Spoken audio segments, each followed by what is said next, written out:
In the rugged mountains of British Columbia, the legends hang as heavy as the mist. And for over a century, one legend has loomed above the rest.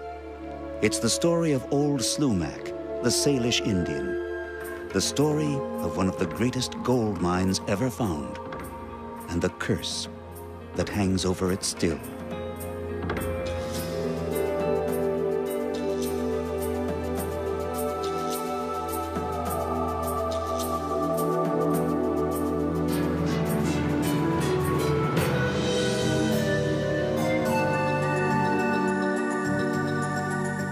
There are no photos of Slumach, only reports full of gaps and puzzles, all centered around gold. It is said that in the 1880s, the old Indian came down out of the hills carrying huge nuggets from a hidden gold mine. No one knew where the mine was. For each spring, Slumach simply disappeared. And each fall, when he came back, he had more gold than ever. Rumor had it that Slumach was a killer, that every year he took a pretty young woman off to the mines with him. In all, 9 women who were never seen again. How much is true? Only one thing is certain. In 1891, Slumach was arrested for the murder of one Louis B. and hanged. The secret of his mine went with him to his grave. But for over 100 years, treasure hunters have been looking for that mine. Every year in the spring, somebody will call me. Usually 3 or 4 or 5 people will call me, and they'll say, has anything new been found on Slumach? Where else can we go to find stuff on Slumach? And there's 2 or 3 little books out that are basically reprints of the same thing, I believe. And people still look. There are people who said they found it. Other people have tried and failed, and I imagine next spring I will get other people in here wanting to go and look for it. The hunt begins in the Wild West town of New Westminster. But you've got a typical town that has a Western flavor to it. You've got boardwalk, sidewalks, and awnings, and a large main street. Lots of saloons and bars and hotels, restaurants, stores, churches, schools. This was a very bustling spot. And Slumach became known for the fact that he would disappear and then come back into town. And you can imagine that people in town would know when this character was back, that he was back in town, and it would probably buzz through the city pretty quick. Pretty quick. You know, Slumach is in such and such a store, and he's got another bag. So today, nothing is left of the town of New Westminster. It has long since been swallowed up by Vancouver, a modern metropolis, an urban industrial center which looks forward to the future, not back to the past.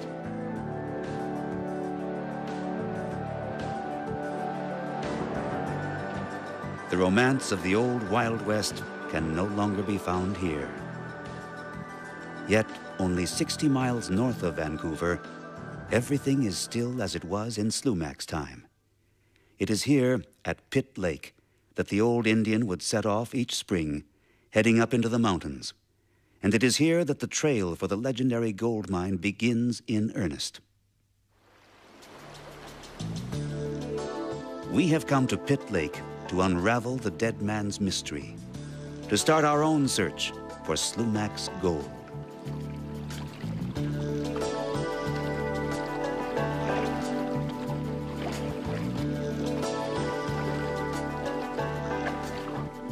Here in the woods and waterways at the foot of the Canadian glaciers, we travel through a timeless world, a world almost exactly as Slumach would have seen it. Our guide is Peter Vellners. For years, he's been following Slumach's trail and piecing together his story. Well, he was an old Indian guy that used to come out of these mountains somewhere and bring his gold into New Westminster, into the saloons, and trade them for beer, his food, and then come back up in the mountains and stay up here for long periods of time and then come back out of the mountains. The story goes that he used to take women with him so that they could, they suppose, squeeze into a small crack to get the gold out. But from what I've heard of, talked to about his relatives, they say that's not true. That's just the propaganda, I guess, they made up in those days. Even Slumach's death is controversial. He was hung for the murder of Louis B., another Indian guy from the same area, and they had been enemies most of their lives. And apparently Louis B. had always been threatening him and bullied him. And finally, in fear of his life, they say he shot Louis B. Every year, Peter spends some weeks at Pitt Lake. Like Slumach, he exchanges the society of men for the loneliness of the mountains. And as he does, he thinks of the vanished gold, which has never been found. It's there. There's too many people saw him bring that gold out of here, and he's from here, born and raised here. He never went very far. Some people say he got it from somewhere else or he robbed other people, but I don't think he would have ever gone that far away from here. Many treasure hunters have come to Pitt Lake looking for Slumach's treasure, and many have died. It is said that with his last breath, the old Indian put a curse upon his gold, a curse on all who would follow his path. And over the years, this terrain has certainly proven deadly. It's the roughest country in the world. You go in, the weather changes so fast in here, you can get stuck in these mountains. Just about 30 people have died directly because looking for Slumach's gold. And this includes search parties. Parts of search parties have got lost and fell down or died of exposure in these mountains.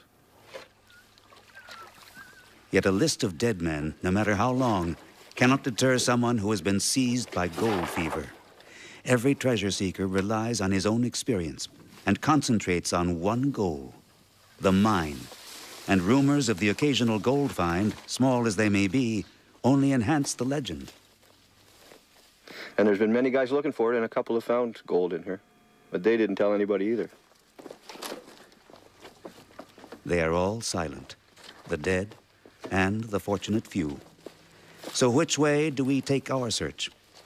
Peter has set up his tent along the Pitt River. Perhaps this time we'll be lucky. The camp is comfortable, the weather fantastic. August weather, sunshine, blue skies, no wind. A good time to set off on Slumach's trail. It is a journey for which there is no strategy. Peter follows his instincts and the few clues that Slumach left behind. He would have to follow the tide up from New Westminster, which was the city he went to here. So sometimes it might take him 2 days to get here, but once he got here, they say 3 days in, 1 day out.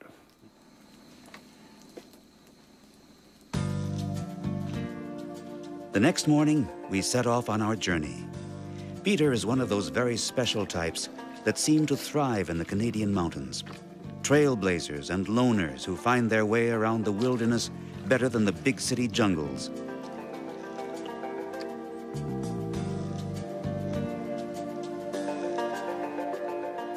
For the past 20 years, Peter has been spending the summer in these Pitt Lake mountains, always in the shadow of Slumach's legend. Each year, he sets off, following the Pitt River, wandering ever further up towards the headwaters.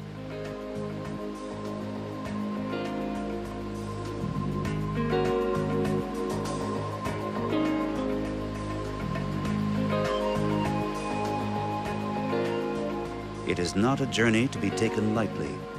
The terrain is treacherous, the paths unmarked. There is no one to turn to here for aid.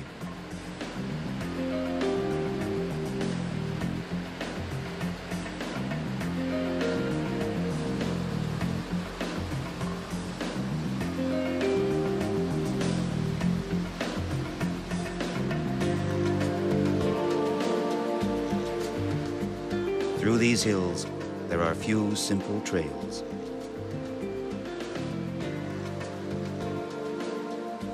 But each new path brings a new adventure, new discoveries to be made. This time, it's a dilapidated gold camp, a ghost mine, long uninhabited. That's the old gold camp.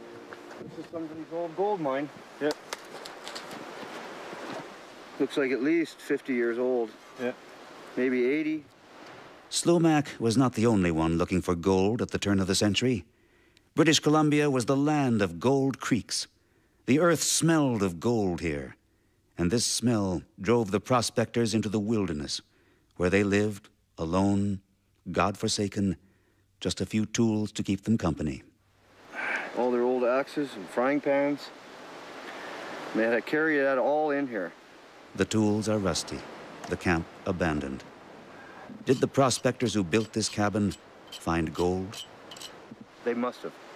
They wouldn't have built all this unless they came in here first and found something. And is that the area where Slumach was? Yes. But if the story of Slumach is 100 years old, the story of this forest is much, much older. These trees are 1,500 years old in here, some of them. And a friend of mine fought 3 years to save this valley from loggers. For Peter, the hunt for the Lost Creek mine is more than just a search for golden nuggets. That's because over the years, Peter has come to believe in a broader definition of treasure. This is the gold here. Here in the ancient forests of British Columbia, there are no cars, no telephones, just lush green woodlands, a primeval world along the banks of the Pitt River.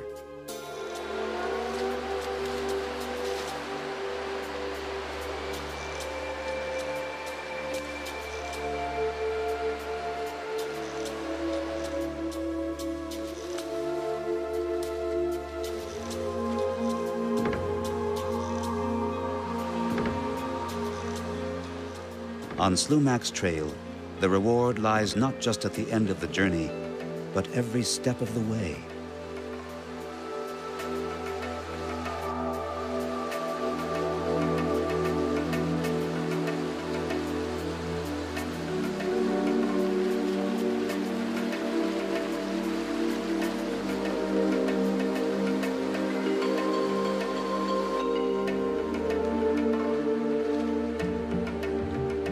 Here, the waters run fast and pure, and plump salmon swim in abundance.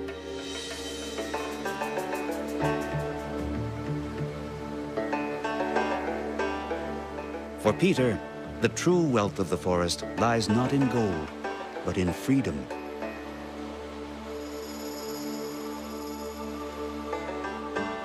The search for Slumach's mine, it is the key to a life like that of the old days of the Wild West.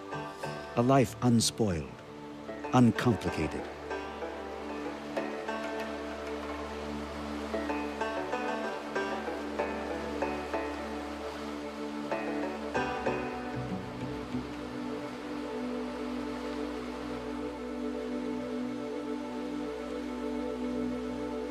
The people who live in the forests of the Pitt Lake Mountains love the solitude. But when dusk rolls around, they enjoy a few hours of company around the campfire, immersed in the old tales of mysteries and legends, always leading back to Slumach's gold. I believe it's here somewhere. There's people come in every year. There's 2-3 people still come in every year looking for it, and I believe it's still here. Danny Jarrock has heard his share of Slumach stories. By this place? Yeah, Slumach, from what I hear, I was talking to a fella here about a month ago. His great-great-grandpa logged up in this area, and Slumach worked for him, and he said that the one day they used to go back and forth by ferry out here every 2 weeks, and the one day they went out, Slumach had a nugget the size of his hand when he went out, and the guy that swears by this story that Slumach had this nugget the size of his hand. All tales of the legendary mine end with Volcanic Brown, who apparently did discover part of Slumach's gold. Volcanic Brown, they found his last camp at the top of the Stave Glacier, and they never did find him, and they found 11 ounces of gold in his camp, nuggets. So Volcanic Brown was definitely on the right track. Volcanic Brown began his search for Slumach's gold in 1923, 32 years after the Indian's death. He himself was then already 76 years old, a living legend. For Volcanic Brown was like the region around Pitt River, as rough and craggy as the ground he walked.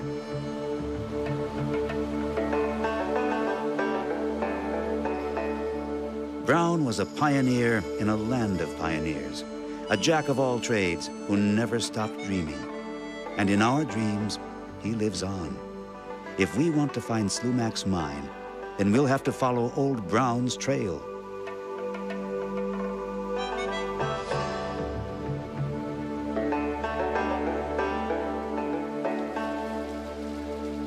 The next day takes us higher and higher along the banks of the Pitt River to an old hot spring where Slumach and Brown were said to have warmed themselves. These waters still bear minerals, and Peter is always on the hunt, checking for gold, searching the soil and the currents for any glittering trace.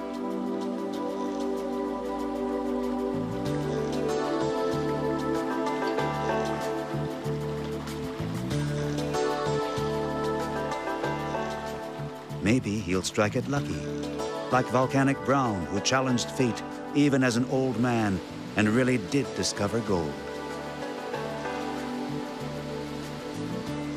But 3 days into our journey, we are still far away from the glaciers where old Brown set up his gold camp. That valley there, those ridges, that's where Volcanic Brown was looking for his gold. It's hard to understand how old Brown could have walked to the glacier. For Peter, it's clear that we'll need some help. Well, the best way to get into these mountains and look around is with a helicopter.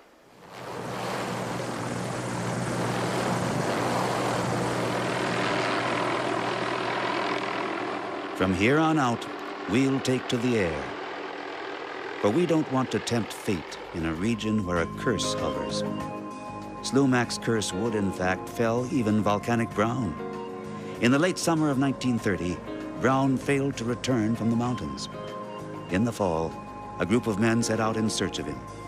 The men found his camp and 11 ounces of gold. But of Brown himself, there was no sign. He had simply disappeared. Brown would never be heard from again.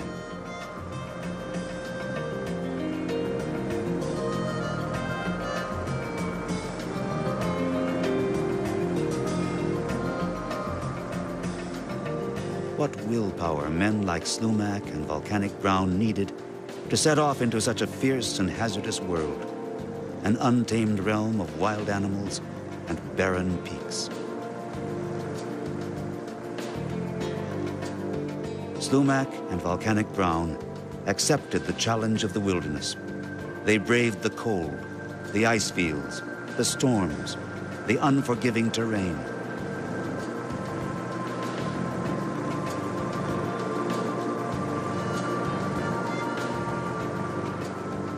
They were loners, hard men in a hard land, taking on the unpredictable moods of nature. And they were rewarded with the greatest treasure the earth has to offer: gold.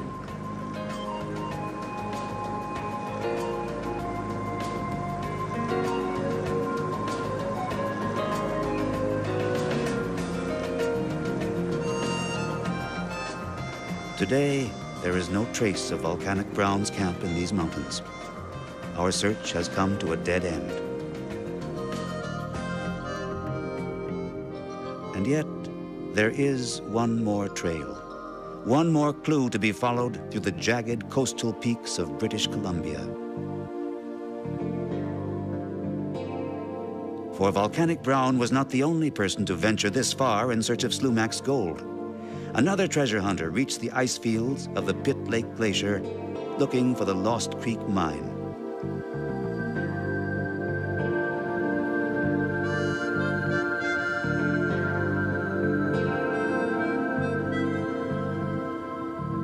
His name was W. Jackson, and he left behind a written record. In 1901, the American Jackson was one of the first to set out on Slumach's trail. He too was smitten by the curse.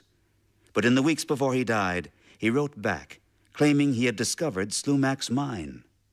I came to a place where the bedrock was bare, and there the bedrock was yellow with gold.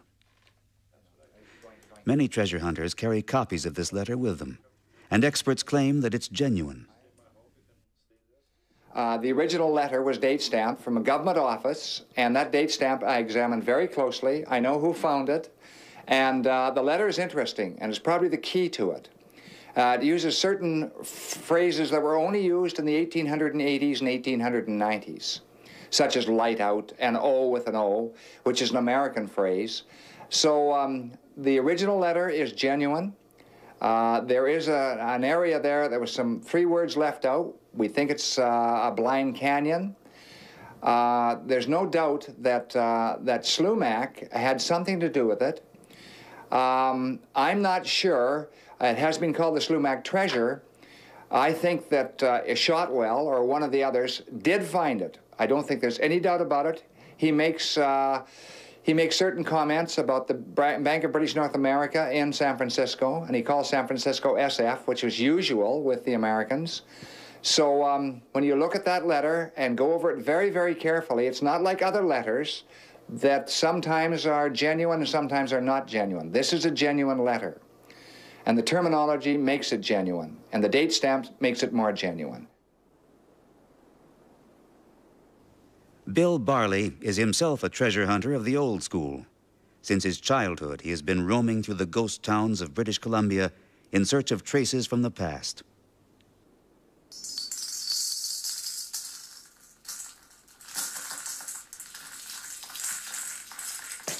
I'm a researcher of the Old West, and I've picked up some treasures, yes, some small ones, $15,000, $20,000, $25,000, some a little more. I missed one that would now be worth about $3 million, because I was a little careless, and I was the only other one to know about it. And I waited too long. I waited 6 months. I should have gone in 6 minutes. I didn't. And when I was a kid, I walked through the ghost towns. And when I walked through those ghost towns, the thing I remember very, very vividly was walking up the boardwalks, which were still there, looking in the windows of the stores, and everything was still inside. The pitcher and basin, and the one-armed bandits, and the roll-top desks, and there was dust inside and cobwebs coming down. They'd simply walked away from those towns. They'd simply walked away. And that stayed with me ever since I was a kid of about 8 or 9 years old. And there were a number of those towns all through that mining country, because the towns only lasted as long as the gold or silver lasted. Once that was gone, they were gone. The search for Slumach's lost gold mine is also a view through a window into another era, an era which captivates us still. In our journey through the wilderness, we have sensed the legacy of the past.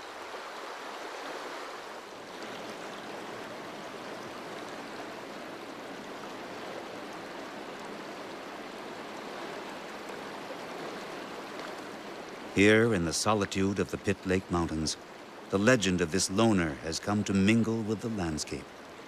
And with each retelling, the myth keeps growing. There are a number of extra stories. This is more than just one man and a little story about his gold. I mean, this thing really goes.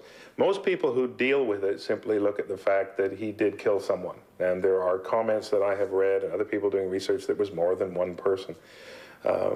I think that it grows with the legend, but it all comes back to this thing that the legend grows, but there was this man, he did something bad, he paid the penalty, and he was finding gold. In the moment of his death, Slumach took his revenge with the scariest weapon of the Old West, the curse he placed on all the treasure seekers who would follow him. And there were many who did. Jackson and Brown and all the others who wandered through the storms of the Pitt Lake glaciers. Yet, is Slumach's curse not the curse of all treasure hunters? The irresistible lure of hidden gold? Always looking for the gold. I believe it's here somewhere. There's people come in every year. There's 2, 3 people still come in every year looking for it, and I believe it's still here. No, I think it does exist, and maybe it wasn't as big as everybody thought. Maybe it is, and we just haven't found it yet. Yeah, I think that the Slumach treasure does exist. It's there.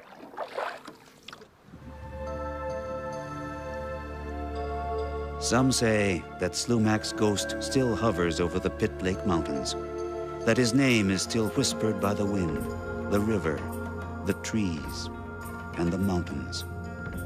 It is said that the echoes will never leave this lonely land until his gold is found.